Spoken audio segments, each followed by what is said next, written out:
Putting the human back into technology with Gethin Ellis and Mark Willams.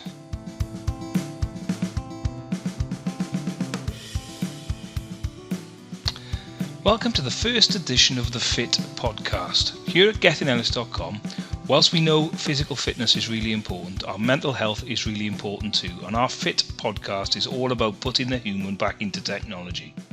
One thing we can probably all agree on is the last year or so has been unprecedented.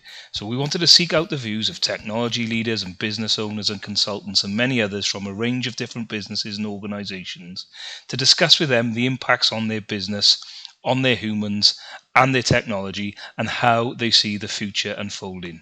So without further ado, I'll introduce you to episode 1 where we speak to Mark Willams. Mark, welcome to Putting the Human into Technology, our P.H.I.T podcast. Thanks for joining me this afternoon. Just start off, I'll get you to introduce yourselves to our listeners, if that's all right. Tell us a little bit about yourself, a little bit about Widen, and explain what you do. Yeah, sure. Thanks very much. I mean, it's lovely to be on the pod.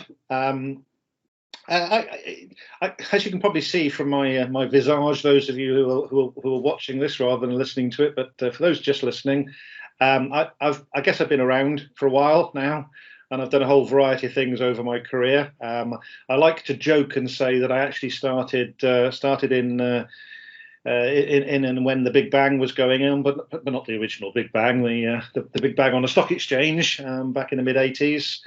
I actually started my career in sales, and back then it was all it was personal computer training, but it wasn't our lovely friends at Microsoft with Word and Excel and PowerPoint, because they didn't exist back then. For those of our younger viewers that may not believe that, but it was all WordStar and DB2 and Lotus 123 and SuperCalc and all that sort of stuff. But I mean, it was great. I thoroughly enjoyed working in the City of London there, and then sort of fast forwarding fairly quickly through all of that. I moved from those sorts of environments into CRP and CRM and ERP type environments, and essentially got quite. Whilst I enjoyed the commercial side of things, I really enjoyed the delivery side of things. So I sort of moved over into that world, I don't know, 25 years ago maybe.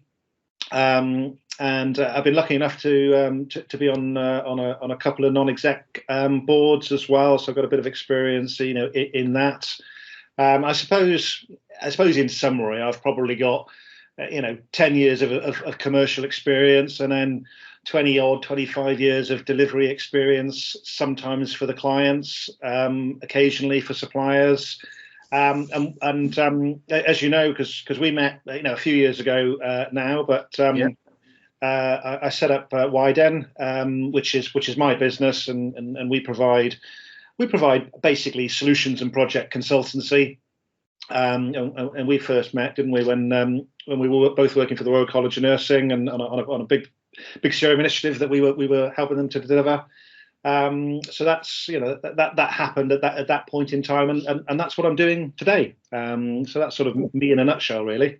Cool, thanks. I was making some notes as you were going along there, and I just noted down your prior to Word and Excel comment on the sort of Microsoft stack. And my kids, when they're working in Word and Excel, and I tell them to save as they go in, and I got a floppy disk once and showed them it, and they go, "Oh, that looks like the save button in Word." never come across a floppy disk. So times do change, but good. And I'm glad things are things seem to be going well with Widen, so that's awesome. So just moving on to the second question then. Obviously, the last year has been a trying time for lots of organisations and lots of businesses. How has the last year been for you? How have you coped? What have you done? How has it impacted on you and Widen? Yeah, it's kind of it's a strange thing to find myself saying, to be honest, because clearly, it's been tough for loads of people, hasn't it? This last year or so, and actually, about a year or so, I was well, as you know, I was. The RCL invited me back to help them out with their cloud transformation, and we were going live in the middle of lockdown. So roughly this time last year. And just thinking about the nurses on the front line and the doctors on the front line, and those are the sort of the obvious people, aren't they? But then it's also all the people that are still on the front line, or the people working in public services, the bin men and and all that, still having to go out there and do the job. Yeah. And it's been tough for a lot of people, and I do feel. In fact, I was talking to I keep saying my lad. I mean, he's my youngest is 23 now, so he's a bit more than a lad. Earlier today, actually, about the profile of people and what's happened, and obviously, this whole thing has hit. Let's say sort of the under 25. Working community quite hard, particularly in certain sectors. And unfortunately, that's often a lot. The leisure and the hospitality sectors are often the sectors that many young people start their careers out in, and that's all been tough. But for me, actually, it's been okay. I was as I said, I was lucky enough to be helping the RCN and one or two others as well. And I guess the big thing is that the working pattern is in terms of the where you have to do that work. I think people's perceptions of that have materially changed, with all this remote working type stuff, and it's just allowed me really time to do some of the things that I've wanted to do for quite some considerable time. So I'm not going to say it's been great, because I think partly I'm not going to say that because it's just not the right thing to say. In the last year, my business has carried on much like actually it's been doing for the last 5 or 6 years. People who want to be helped, I'm very happy to help, and that's really what it's come down to, and the ability to juggle one's day much more flexibly than having to go to a client site every day and do work solely for that client on that day has been really welcome, because it's allowed me to do other things. Frankly, it's also benefited the clients, because I've been able to do more for them with less time and therefore less bills to them. And wrong to say everyone's a winner, but it's that kind of feeling. So it's been reasonably positive for you then, if I can. It's been okay. It's definitely the best way of saying it. Yeah. Cool. So in terms of that RCN delivery in the middle of lockdown, was that impacted by lockdown? Were you all in the office delivering, or was everyone working remotely? How did you get around? If it was remotely, how did you get around any challenges that may have brought about? And what did it bring about any challenges, or did it make it easier? Well, I think we could probably do a whole podcast on that, to be perfectly honest. But but to try to sort of summarize it down a bit, I guess, into some more bite-sized pieces. Clearly, we were working. Well, actually, we were working from multiple offices, because the team was spread across multiple offices. In the first place, and the RCN as an organisation, I think this is right. I think they've got about 15 or so different offices across the UK and Northern Ireland. They employ about 1,000 people roughly, in the round, and most of them were impacted by what we were doing in one way, shape, or form. So in some respects, we were always going to have to consider more innovative ways of delivering things like the training and the change management and so on, using the let's call them the remote-based technologies in order to be able to do that. But obviously lockdown happened, and we all were working from our home offices at that point in time, and we were impacted. The project itself, those of us who work in IT, frankly, we're all quite capable of working with the technology in a remote sense anyway, I think. Yeah. So in some respects, we just got on with it from a project team perspective. Clearly, the users, lots of them were not equipped to work from home. I think that's pretty obvious. Yeah. But also that the whole sort of psychology of working from home, that human factor bit, if you like, and some of those are simple things like in the office. You quite often have two screens to be able to to work on, and if you're working from your bedroom, frankly, you haven't even got space for two screens, let alone having two screens. And I know that's just a technology example of the the challenges that people have from working from home, and certainly when my as I said, my kids, the 23-year-old and the 26-year-old, they were working from home, and still are in some respects, over that period, and you can see how that psychological effect of being in your bedroom all day, or being in being in this room or that room all day. And in my case, I'm doing much the same thing as I was doing before, because I've got a fully equipped office and study in my house, and I'm lucky enough to to have that. But for most, they don't.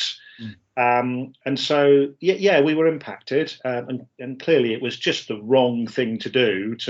We were going to go live in May, and the business was inundated with stuff going on in that time, and naturally the right thing to do was to support the nurses on the front line. And I'm a big believer in doing the right thing, and then worrying about doing it right afterwards. I think if you do the right things from the off, you've got more than half a chance of getting stuff done, in a good way. And if you worry about doing them right, then what you're doing is putting the icing on the cake rather than than worrying about the cake itself. Yeah. But we did go live. Is the bottom line. We made a very what's the right word? Collective, and frankly, in the end, turned out to be a very sensible decision to go live. It was actually about a month after we'd originally planned to go live, and we did.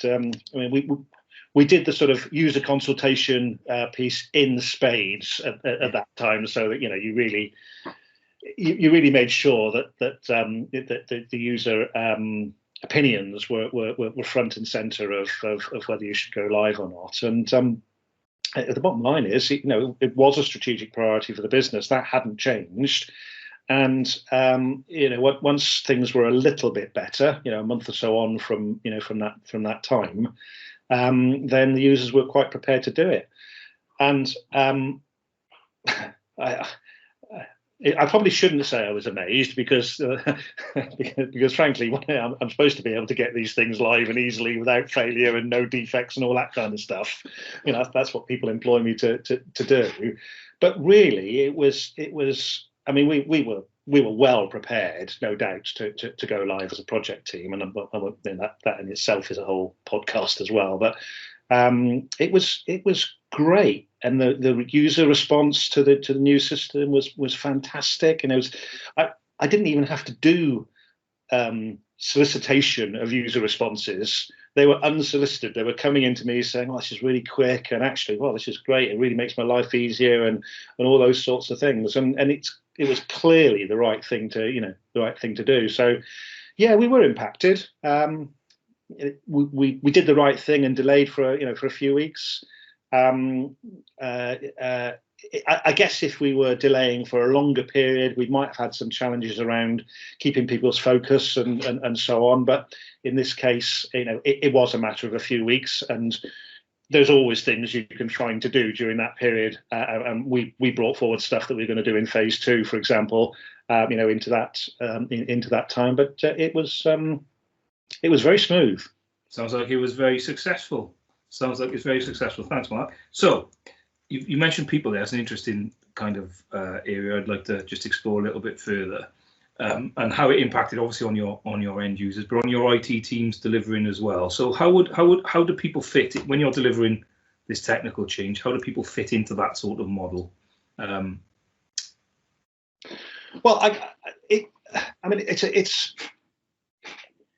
it's kind of a tough question, that one, because they are front and center.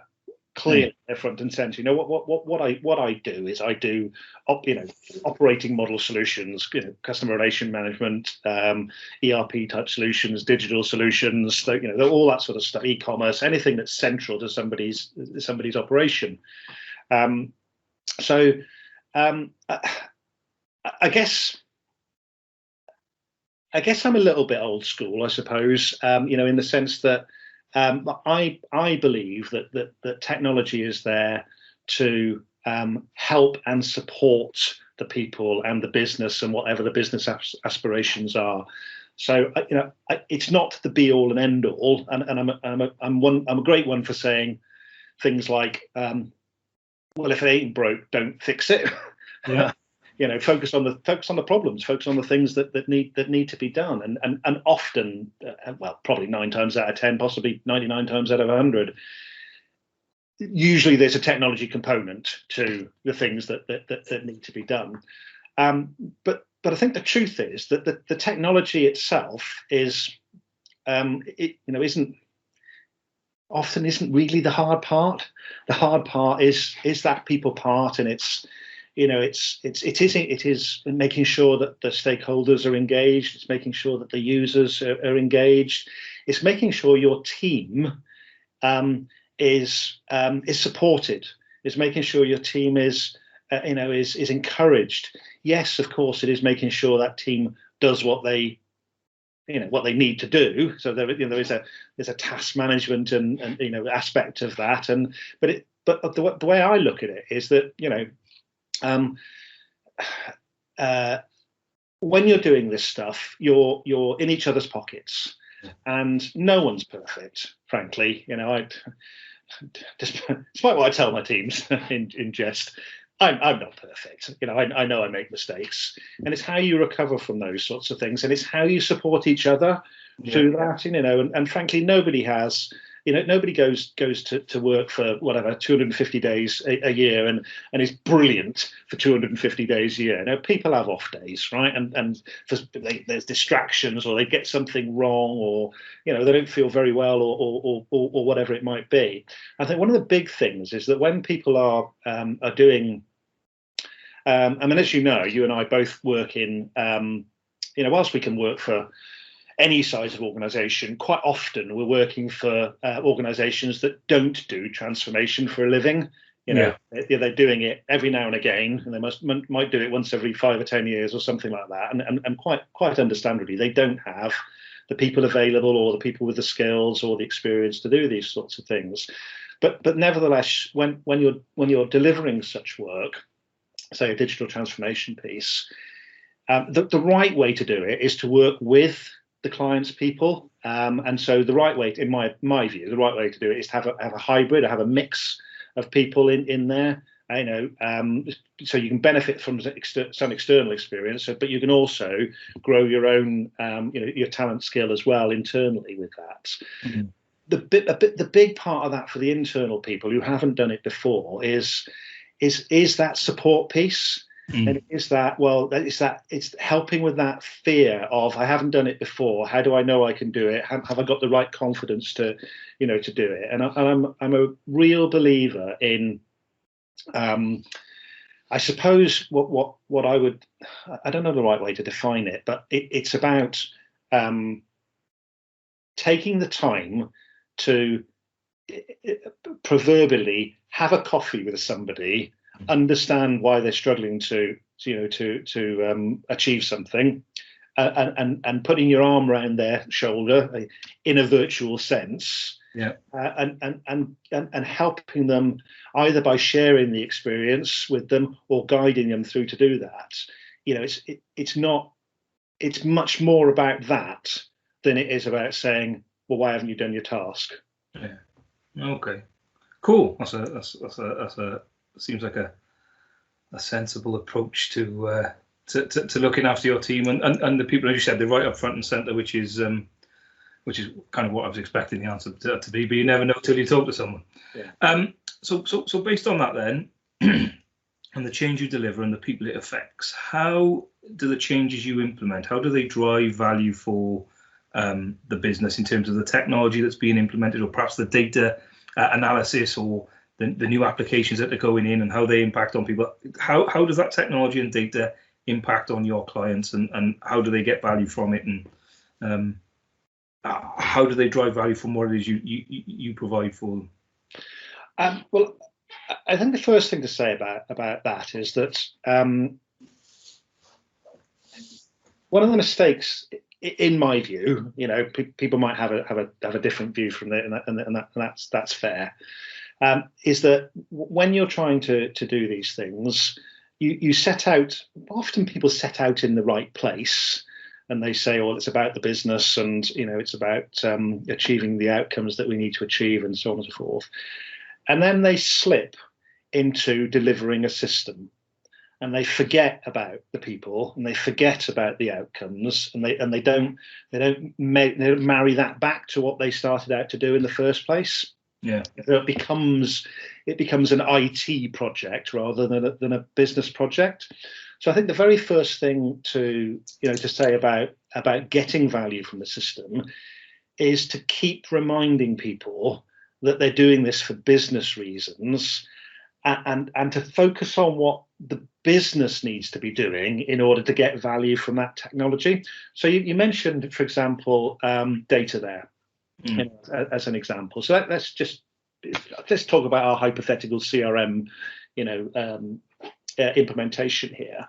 And what does that mean? That means that you've got to classify your customers, and you've got to work out how to send them letters, and how to collect the money via direct debit, and how to handle their complaints, and all those kind of things that will be common actually across most organisations when they're in that sort of business to consumer type model. And somebody will say, "Oh, the reason why we're doing this CRM system is that we want to grow our client base, or membership base in the case of the RCN." Not saying these were the RCN's desires before we get to that rabbit hole, but we want to grow our membership. We want to grow our client base by 10%. Yeah. Right. And that's what they put in their business case, and 10% equates to whatever amount of money on the bottom line, and so on and so forth. All good and proper.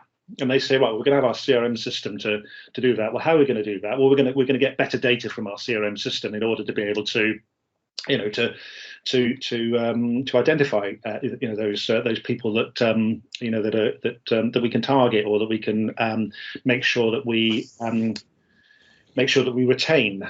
And what happens is that people get focused on the system, and they don't focus on, okay, so if for example we start identifying people who we've got some data trends that suggest somebody might be wondering about whether to retain their relationship with their client, in other words, retain their membership in this organization. Well, you still have to have a person, surely, that says, right, so we need to contact them in some way. Could be send them an email. It could be write to them. It could be reach out to them in a social media type sense, or it could be pick up the phone and talk to them. But the business side of this is not. Is people just they forget that they need to concentrate on. They need to move away from the word. Well, we need to get more data, richer data. Okay, what do you need to get? What data explicitly do you need to get? How much of it do you really need in order to make a decision? And frankly, you can overanalyze stuff way too easily. And then you've got to do something with that data. And often that means either getting an existing department to do something different from what they are already doing, because by definition, if you've got a problem with retention, for the sake of argument, then it sounds to me like you've probably got a managerial and a business problem as much as you've got a technology problem or a data problem by not having the data. So you've got to get that business change involved in there. And I remember it was a very interesting workshop that we held with the RCN. I'm going to be careful here about what I share, but it was around this subject of data, and it was actually in the delivery side of their business rather than the sort of the membership side of their business. And it was really insightful. We got about half a dozen people together across the business who were involved in their operation, And we basically said to them, right, so we want to get better data from their case management system in this particular case, so that we can help the members. And that's what we started with. Yeah. And essentially, we posed the questions along the lines of, okay, so you're an operational practitioner here. What sort of data would you really like, and why? What is the way things would start is people say, I'd really like to know, how many members I've got in this particular locality. Okay, why? And sometimes there would be a pause, and people couldn't answer that question. And other times somebody would say, well, actually, because if I can see that I've got, I don't know, so many members in this locality that are associated with this particular trust, and that's not in line with the benchmark of however many members I've got per trust in other localities, that poses a question. Mm. What's the question? And so you keep pursuing that line of thought. And we got some brilliant. I'm not going to mention what they are, because that's very much the RCN's. Let's call it IPR. That they want to take forward with that. But we've some brilliant examples from involving the managers in the discrete operations about, if they had this type of data, what would they do with it? And then you worry about, so how do you get them the data, and how do they set up their businesses, their people, etc., to make the most of that, and how do they ask the questions from that? And I must admit, I walked away from that particular workshop thinking, yes. Yeah.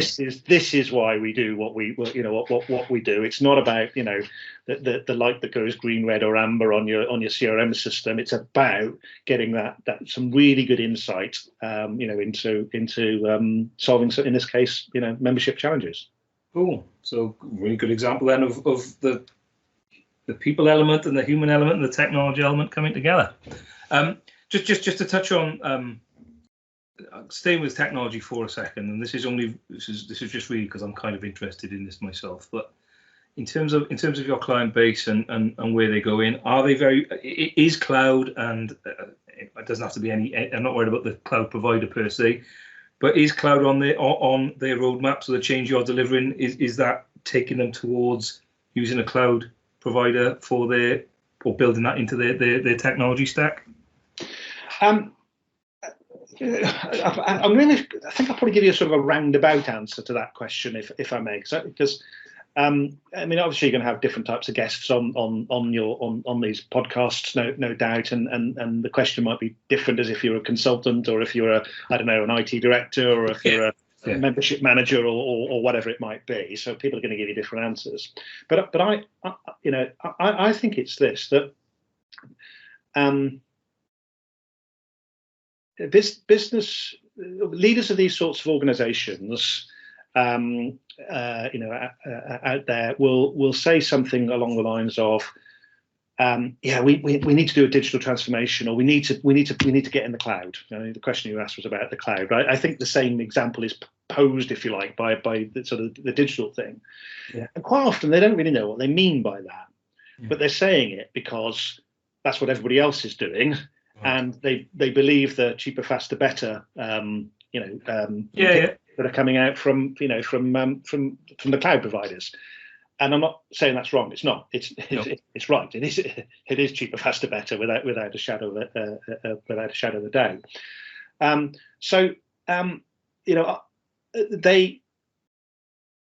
There is clearly I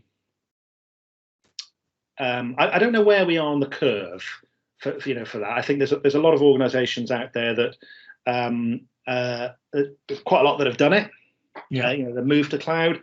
There's a lot more that are either doing it or thinking strongly about doing it, and I'm sure there'll be some that actually it's not the right thing to do. And I guess one of the things I'd observe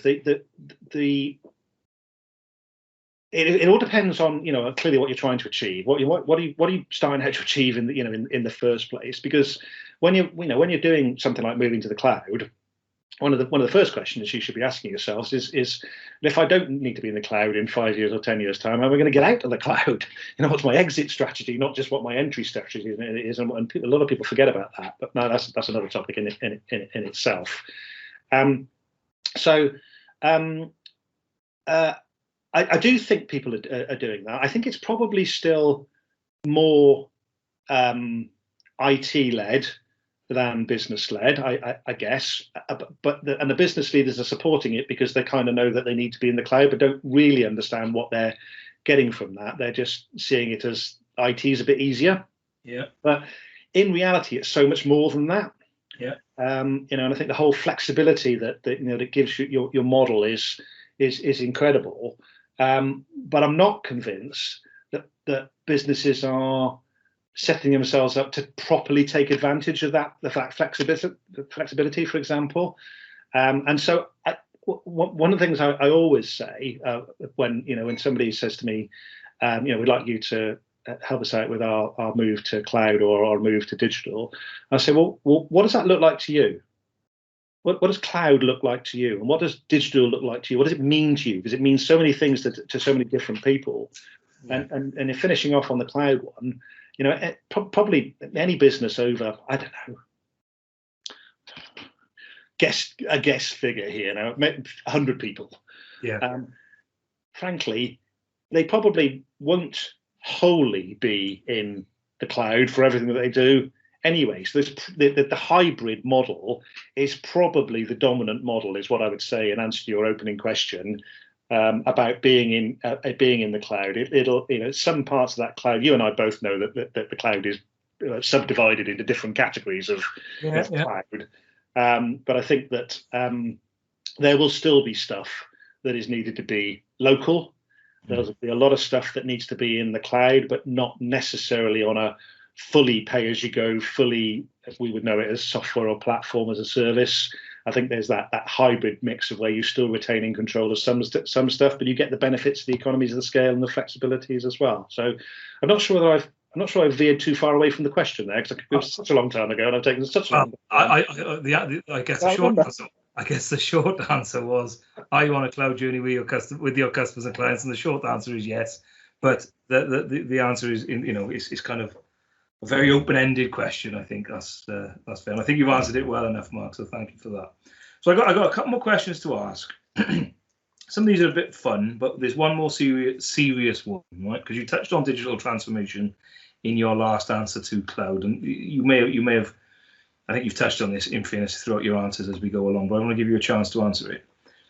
Who do you think should be driving an organization's adoption of, let's call it, digital transformation? It's another buzzword like cloud, right? But who should be driving that digital change or that digital transformation for organizations? The business. Perfect. Nice answer. We'll leave that there. Clearly. Right then, Mark. So two bits of fun ones just to finish off then, right? What advice would you give your younger self or anyone starting out or changing careers into the IT industry today?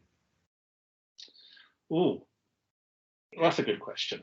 Not that the other ones haven't been good questions. That's a good question. I guess I guess there's a lot of stuff about confidence, really, and I think there's. I have a bit of a bee in my bonnet about our wonderful education system, and basically that just to get my opinions out on the table. I'm sure some will disagree with us, but I don't think, as a broad brush, our education system is providing people with the ability to in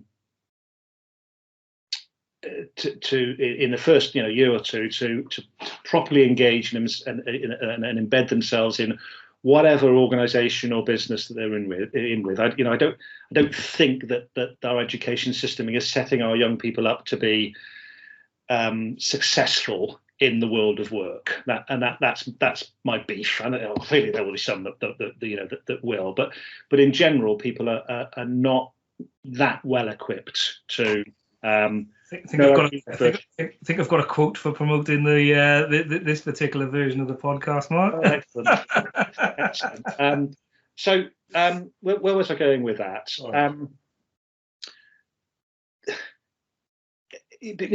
My younger self, people coming from school or from their college or the university, system.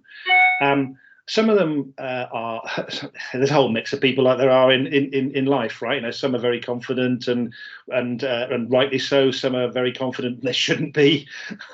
Some are not confident at all. They're very nervous and need some help and so on. But I do think there's something about the overall point about needing to find ways of giving yourself some confidence, and that's really what I'd say to my younger self. I was very lucky. I did a degree in accountancy and finance way back in the years just before Big Bang, as I've talked about earlier, and that was a very broad. It was almost like a business studies degree, but there was stuff about law, there was stuff about IT, there was stuff about investments, there was stuff about accountancy. Funnily enough, in there, and I came out with my gentleman's degree. I think is the correct way of describing that. So I was never the world's best academic, but I went to. I saw an ad in the Daily Telegraph. I won't get too bleary-eyed by this, but basically said, if you want to learn from the best, give me a ring. So I rang this chap, and he said, come in for an interview. And this little Welsh boy got on the train and got to his interview late. And anyway, he gave me a job, and he's recently passed away, actually, which was quite sad. But all those years back. What he did for myself and there was half a dozen of us that came in within a year or two of each other in that business, and this was this PC training business that I was talking about. What he there was a whole raft of sort of one-liners that he'd come out with, like, oh, you know what luck is, Mark, don't you? Oh, luck is labour under correct knowledge. Oh, that's good. And he said, as long as you're one page ahead of somebody else in the manual, then you can teach them about it. Oh yeah, I can. And a whole raft of things like that that came out. And and I remember one from a good friend of mine who lives in the States now. This was one he coined. He said, do you know what, Mark? At the end of the day, it gets dark. So it does. There you go. We had a great time.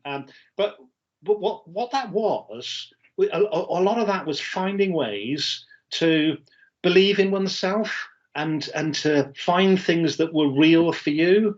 So I still actually, because you and I do a bit of work together. I repeat some of this stuff constantly throughout things, and it's stuck with me. And I guess that's the advice. I talked about finding ways to give yourself confidence, and it's finding things that work for you. We can all be taught how to do something. In reality, I genuinely believe this. In most forms of maybe not if you're a consultant working in a hospital, maybe in that, which I know nothing about. Maybe there is a prescribed way of doing something, but in most organizations, you're in the real world, and you have to find different ways of doing things, and that usually means, yes, learning from technique A or technique B or technique C to do something, but it usually means blending those training courses, blending those techniques, taking the bits from that the training course or your pseudo mentor or coach has told you, and making it work for yourself. So it's picking those little bits and pieces. It's what you believe in, and if you believe in it, you can make it work. And that's what I think is what I'd be saying to my younger self. And I was lucky enough to have somebody who put me on that road very early. Oh, that's sounds very good. Cool. Thank you for that, Mark. That's awesome. Very last question then, before we wrap things up. Tell me a fun fact about yourself that perhaps nobody else knows about you. Oh, there's nothing funny about me. A fun fact about me that nobody else knows about. Well, the people might know about it. Just something that, you know. I want to tell you something. There's something I quite often say. Do you know when you do these icebreaker type sessions, and you know, and you're in a room of people and you don't know too much, etc. You write down something that nobody should know, and then somebody calls it out, and you know you have to try and guess who this who it's about. Well, I do use one for that. So that's the one that I'm going to offer up, I think, which is that down near where I live and near where you're originally from. I know where you're originally from, but I think it's due to the Ryder Cup. It's famous the world over now. There was a really quite nice and swanky hotel called the Celtic Manor. Now the Celtic Manor was probably built I don't know 25 years ago, something like that now. And clearly, looking at me, I am not 25, but I was actually born in the Celtic Manor. Ah, okay, that's interesting. Which is a bit of a lie, and it's a bit of a porky, because there was actually on the site there's what they call the Old Manor House, and the Old Manor House was a hospital at that time called Liddy Raynham, and that's actually where I was born. Oh, okay, cool. So you were born at the Ryder Cup golf course. But I was. That's brilliant. Thank you, Mark, and thanks for coming on. It's been an excellent episode. Thank you for sharing your insights and answering those questions. Ladies and gentlemen, you've been listening to Putting the Human in Technology. My guest today has been Mark Willams. Thanks, Mark, for coming on, and we'll see you in the next episode.